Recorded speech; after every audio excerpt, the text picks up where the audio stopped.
anyone was getting a new job, it was like, Yeah. I don't know, it's just exciting. Okay, so our group name starts with a P. I cannot remember what it is. And we have our learning circle for tonight, mostly talking about our individual project and how we are just beginning it. So I'm going to go in order, just kind of general overview, what you're thinking, and then people can jump in at the end with questions, and we'll go from there. So my order on my screen is Hannah, then Liz, and Shannon. So Hannah, do you mind going first? Sure. So I am reworking a program that I did last summer called Giving Quiet Students a Voice with Digital Tools. And that's kind of the focus is getting bigger, wider participation among students in the classroom. So it's not really, I mean, I'm taking that slant of quiet students, but it's really just what platforms can we use to get everybody contributing as much as possible instead of like the standard class discussion where you have you know, 3 kids that are always answering and then moving on. So that's kind of my intention. And for it, last year we used Moodle in my district, so I had centered it around Moodle, and it really, there's one school that started it and did some really cool stuff with Moodle, and so it took off, but it just took off enough to get us to try to start using it, but nobody really likes it. So we have pushed, I think, for about 2 years now to get people on board, and nobody is getting on board. And so when I did the presentation last summer, there were just, I think a lot of people were disappointed when they came to it and they realized it was all about Moodle. So my hope is to you know, maybe leave a little bit of that in there as a suggested tool, but to pick some free web-based tools to talk about that could support that idea of getting wider participation in the classroom. And then my hope is to kind of not just pick tools that might be dated. So I'm going to pick a couple that I think are really big kind of up and coming tools. I was thinking of looking at like Edpuzzle and Actively Learn, and some that I think are really just in the start of all of the awesome things that they'll do, and some things in Google Classroom. But I want to also kind of focus on the because I think like any tool is going to become outdated in a couple of years. Yeah, Nearpod, that's a good suggestion too. I keep forgetting about how awesome that is, and I've used it like twice, and then I never think of it as a something to use again.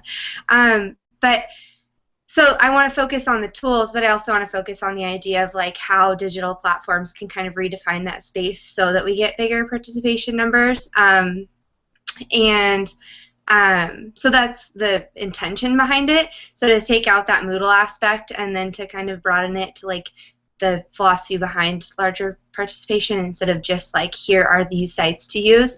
So yeah, that's kind of where I'm at with it. And then I don't know, because I know I'm not going to be taking time off to attend NCC in Portland just because it's really expensive, and my district is probably not going to support it. They sent me last year. So I think I'll apply just to see how that process works, but I don't think that I'll actually go. So I'm looking for some more local options for where to present throughout the year. And on the smallest scale, my goal is we're doing an ed camp, which I keep meaning to send info on August 25th. And so I think I'll present it there as sort of like a practice run. And by the way, we have like amazing prizes at my ed camps, so I'll send out a link to that. But I mean, like, they give out some pretty crazy stuff, and I've attended some other ed camps that I've not seen the same, so I'm not sure who's doing the talking there to get that. And then we also are pairing with the guy from NCCE who did the scavenger hunt, so we're doing a scavenger hunt at ours, and we have a trial thing so all teachers can use that next year. So anyway, side note, but there's some cool stuff there, and that's kind of what I'm thinking as far as where it will go. So just in the planning stages now. Sounds like you Sounds guys like you really guys do it really do up. it up. Um, Uh, are you guys are you hearing an guys echo? hearing an echo? Yes. Yes. Okay. All right. Is All it right. how? It's still happening now. Okay, it's gone. Sorry about that. Yeah, that sounds really cool. I am doing something super similar. So when's my turn, I'll tell you about it, and I'll send you everything I have. So any other feedback for Hannah or questions? I think it sounds really cool and just read the sidelines. I seriously think we have got to figure out a way that if people get their conference proposals accepted, that they like get to go to the conference, right? And so that just seems like that has to happen, right?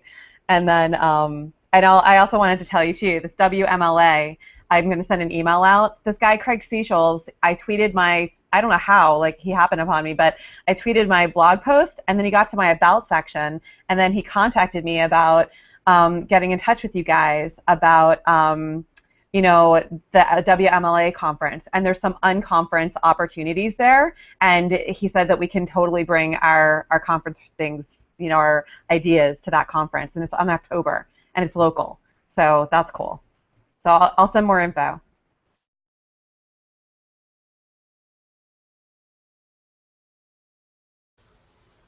That's really cool. Okay, next up we have Liz. All right, so my idea is basically something that I already did with the staff of my previous school, which was basically when we decided to adopt Common Sense Education, their digital citizenship curriculum. We basically got all of the faculty together with their curriculum maps, and we wanted to embed rather than have it be taught by the library specialist or by a technology teacher or by someone coming into the classroom. We wanted to embed the digital citizenship lessons in the academic curriculum. And so what I'm going to do is a really hands-on session that uses Common Sense Media's digital citizenship scope and sequence, and educators can come with their curriculum maps and have some hands-on, and I'm going to show them how I did it and examples of where you could fit it into the curriculum in different subject areas based on what our faculty at my school did, and then talk a little bit about how their faculty can become digital citizenship like certified educators, and then even their school and their district can be. I mean, that's big time, but like at least their school could be, and that's really cool. And then I want to take it to NCCE. So that's what I'm going to do. Real quick, my question is that I kind of am feeling, Becky Todd, who's in the earlier cohort, told me that's a good idea, but I'm feeling like it could be a bad idea because I'm just bouncing off of some other companies. But she's like, it's not really a company that people have to pay for it. It's free stuff with common sense. And so it's not really like I'm hawking a product. But anyways, I was a little worried about that it wasn't as original enough as it could be. But that's probably just silly. I mean, it's a personal, unbiased review. I think when I plan on using something, do I trust? I typically go to blogs by other teachers who have used it versus the company website. So I think it's a personal experience. It kind of reminds me of what Hannah was saying too about how it's like you're building off of something that you did last year. Like Hannah took what was happening last year and was like, oh, people were disappointed that it ended up just being about Moodle, so I'm going to turn it into this. So I think it's cool that you're building off of something that you've done so you know what changes need to be made. And it's good for me to hear that because I listened to like Hannah talk about her project, and I don't think there's anything wrong with that, even though she's got a bunch of products, some of that will be paid or whatever. And I'm not thinking that about hers. I'm just beating my own project up about it, basically, right? And I'm like, oh, that's a great idea, and I need to hear more of that because then it'll make me feel like, oh, then my idea is okay too. So Yeah, definitely. I think people would be like, oh, she used it and has experience with it, not she's selling it and, is a salesperson, because there's just that general distrust of salespeople at ed conferences. So awesome. Do we have any other feedback or questions for Liz? It looks like Hannah. Oh, Hannah's back. Okay, just in time. Um, okay, Shannon, you're up. Okay, so I have to present at a conference in November, the WACD Fall Conference, and the conference is on innovation, integration, and implementation, which covers everything in my job description that I'm doing. So I had a talk with a representative from Google Education today about integrating their tools for resources for computer science teachers. And so part of what I'm looking at is talking about the implementation of the computer science standards and integrating the tools that are open and available. So code.org and Google are two people that would be interested in presenting with me, so that they can give more information on their products. So of course the call for presenters does not have a due date, but it's not going to be done until November 3rd and 4th, but I have to have everything in before October. So I'll be working on all of the presentation pieces and putting all of that together. It'll be nice to do that before school starts, because once the school starts and I'm going around doing standard review, I'm not going to have time to put it all together. So I don't know. I think that's the best I can do.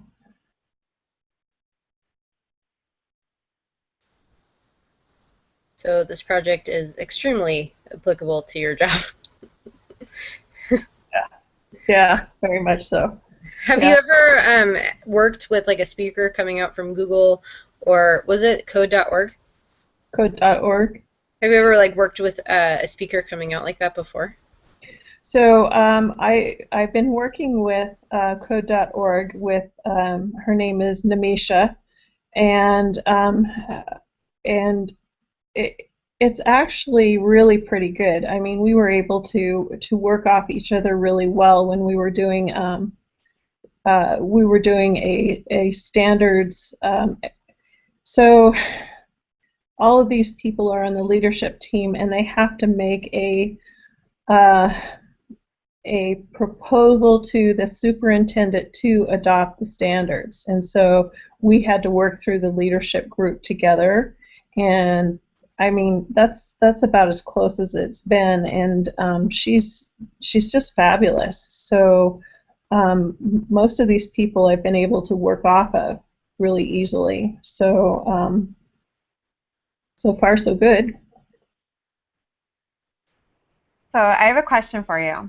That maybe you might not know the answer to this yet, but I'm kind of trying to think about this for my own project too. How are you going to be able to judge the effectiveness of your session? So one of the things that we do is we do feedback. So at the end of the sessions, they always have a handout.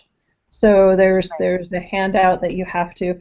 It's because I'll be giving clock hours Okay. for my presentation. So my hope is that there'll be some feedback there, and then I'm also going to be asking for volunteers.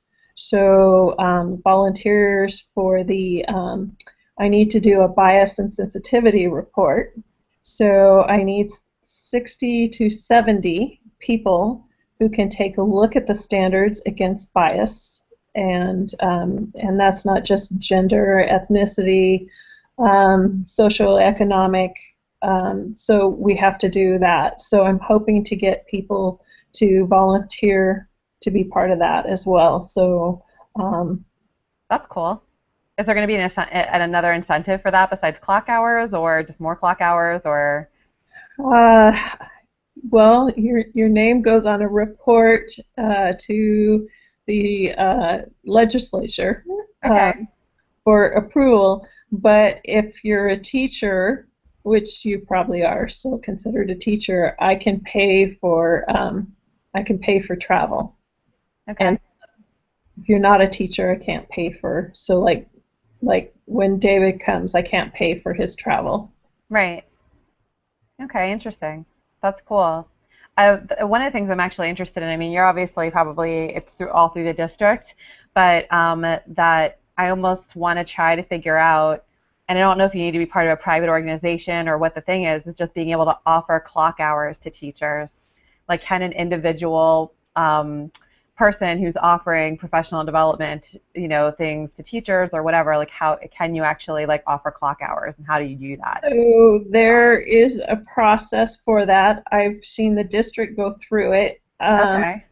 but and organizations go through it, but I have never seen anybody An individual. Yeah. individual be able to do that. But I think there's information on the OSPI website on that. Okay. Interesting. Cool. Thanks.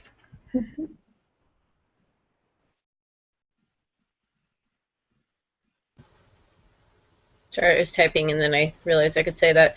I had always kind of thought of what if the Dell group like put on their own and what that would look like, and different things like that of like, this is what we've learned in this program and we're going to put on this mini ed camp and we could open it up to teachers. I can't imagine that it would be something like on the level of what Shannon is talking about, but some sort of like uh, Dell day, if you will, which could be really interesting. Okay, I'll go. So I actually led mine today, which was just like a weird experience, to be like, we're sharing this, but I had known when I met with David at the end of last quarter. Oh, nice. But I was going to have to do this for a conference and I panicked, and then I remembered I actually had one in July, so I asked them if I could use. I submitted a proposal and it got accepted, so I did the presentation today, and I've been talking a lot today, so it's making me really tongue-tied after presenting today. And so I asked them, I was like, hey, I want to use this even though I'm doing it in a weird order, and they said that's great because you can actually take that and rework it. So again, it's reminding me of what like Liz is doing and Hannah's doing, is that I'm going to rework it in the hopes that I'll get to present it again. So I did it with my partner, my colleague Lauren, and it was all about interactive lecture that just kind of that model of I'm going to talk and you're going to take notes and then class is over, of how do we actually get students involved. So it's what it's very similar to what Hannah's wanting to do. So I'm completely sold out on Google Apps, so I knew I wanted to do something with that. And then my colleague did hers using not Poll Everywhere, Go-To Soapbox, and we kind of split it half and half. And Pear Deck is awesome. If you haven't played with it, I highly recommend it. I'm even thinking maybe in one of these future ones I can share just a quick like what I did, just so you can get a chance to play with it for a couple of minutes. It was like we were supposed to have 9 people come and we only had 6, so it was a really small group. It was mostly librarians and not faculty who are using it, but it was actually really cool to use Pear Deck. It basically puts what's on my screen on their screens, and they can draw, they can answer questions, they can do all of these different things.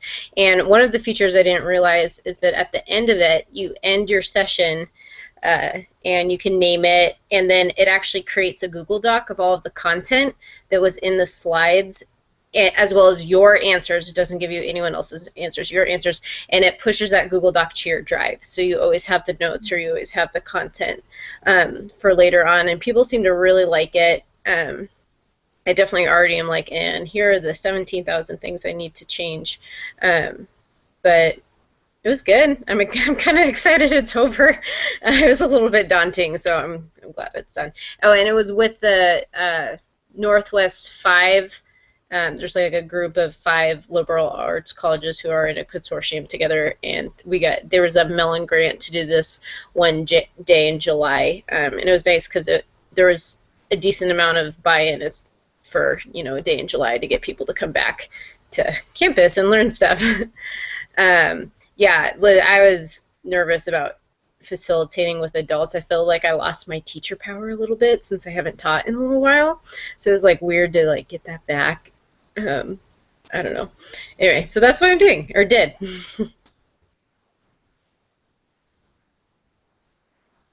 I'd love to show you. Like it's I'm on the wrong account uh for it right now. Other because it's like pull everywhere. Like go to this website, put in this code, and then you guys can go through it. I think that's the best way to experience it. And I'm happy to share anything and everything. Same with I asked my colleague about she did the go-to soapbox, and that one was a cool one too, and people seem to like that.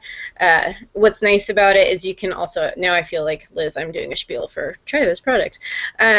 What's nice about it is the first, so there's free and there's upgrade. The upgrade is like $11 a month. It's super cheap, or you can get a year one, and the first 5 like downloads are free. So if you've already got a PowerPoint, you don't have to reinvent this PowerPoint within Pear Deck. You can actually upload all of the slides, and in between the slides you can put interactive things. So it's not exactly reinventing the wheel. It's saying, hey, you've got good content, let's make it interactive and add to it and get some good feedback from it. So that's what I like about it. I think it's more likely to be used than something that like takes a lot more work, since it kind of integrates so well.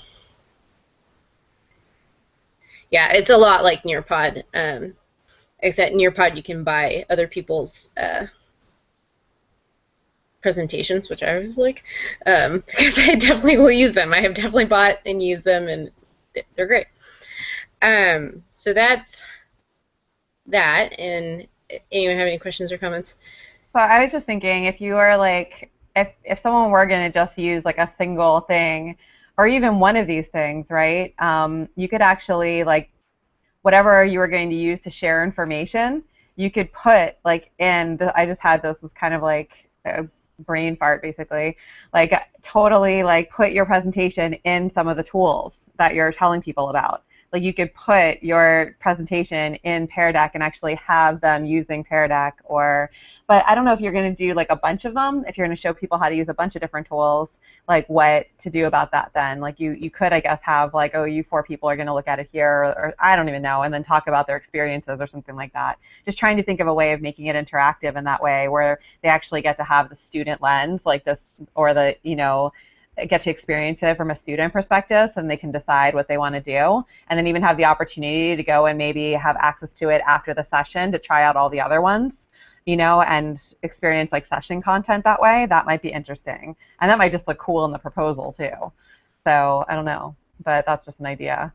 But yeah, and the other thing, I'm getting all excited. I'm getting all, like, I was really worried this today. I was like, oh, I don't know. And then I'm getting all excited about these projects now. I kind of want us to go in like a big posse and storm one of the, conferences. But anyways, yeah.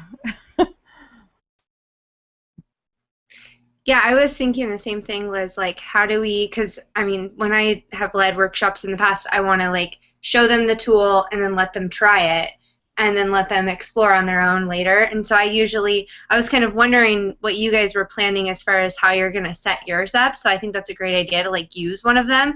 And I always try to, and I think, it depends on people's ideas of what works and what doesn't, but I always try to save like at least a third or half of a session to like let them just work. I'm going to sit and check my email or do something else.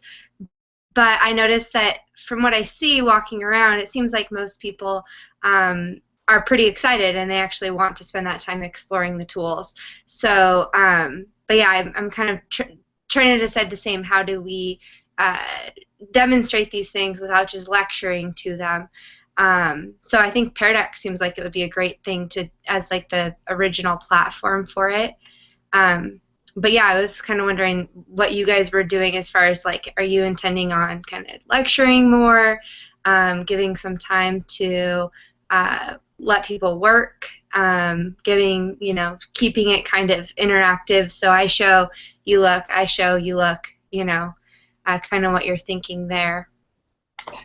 So when you give them time to work, do you have them come back, 1 or 2 of them come back and show what they were working on? I usually, I mean, so I've done a lot of like small group things in my district. Usually, I mean, we had like 10 meetings last year, that staff meetings that were dedicated to Tech PD, and people could show up if they wanted. So, of course, I'd get a few very eager people, as is the case for most like tech conferences, right? But they would, I mean, I would treat it like a classroom and walk around the whole time having them show me and answering questions, so I would get to see that. That would be an interesting element, though, to maybe have some people come together at the end to like share what they had made with the whole group, so it's like about their creation and like their empowerment, instead of just, here's some cool tools, look what I can do with them, I know how to use them, go and play. Like, come back and share what you did and see if you found out something that maybe we didn't talk about already. That's really cool. I like that idea too. My takeaway is basically going to be if one of them, or they should have some, of the common sense media, like a plan to include or to embed into their curriculum maps or into a unit plan or something like that, an existing unit plan, some digital citizenship lessons, right, that match the topics of those. So that's basically what, at the end, I'm going to ask people to share, like, okay, what lesson did you put into your already existing curriculum, and how do you think it fits with that lesson, and explain that rationale. So that's what I'm going to do. But like, you could do like a roundtable thing, like where people who are interested, if you're interested, like do a little intro about the different kinds of tools and how they may have been used by other educators, and then maybe even have plants, like have a couple tables and say, if you're interested in Moodle, sit over here. If you're interested in Pear Deck, sit over here, and maybe have like somebody who knows about it already, right, sitting at that table to kind of facilitate or help people. I don't know. So. Yeah, that was my one of my biggest takeaways from doing it today, in terms of what we're talking about of doing flipped PD, is that next time I'm going to say, bring a presentation with you. Like, go through your files, grab a PowerPoint, grab a lesson. You're going to bring it with you. And 2, you're going to make an account. Like, we're going to make you make an account. Now, after this, if you don't want to lose it, that's fine. Because at the end of it, we asked the survey of, like, what's the biggest takeaway? And people are like, I'm going to do more research. I'm going to look into it more. Like, these are giving me great ideas. Like, it was very general. It's not like, I can't wait to share this lesson. I'm going to try it out. Like, I'm going to do it. So kind of flipping of, like, you're going to go pick that lesson. We're going to show you Pear Deck. Like, we're going to lead this in Pear Deck. And then the last half hour, or the last 15 minutes, like, let's upload that PowerPoint and work on it. So it was a lot of, like, instead of, just not sharing that content, but actually giving them, like, a tangible takeaway. Yeah, this is great. I'm excited for that. This is, I think, this conversation has made me feel really just excited about what we're doing, and particularly being in this group. I think it's well matched. So, yeah, except for one. No, I'm just kidding. Okay, if there are any other comments or questions?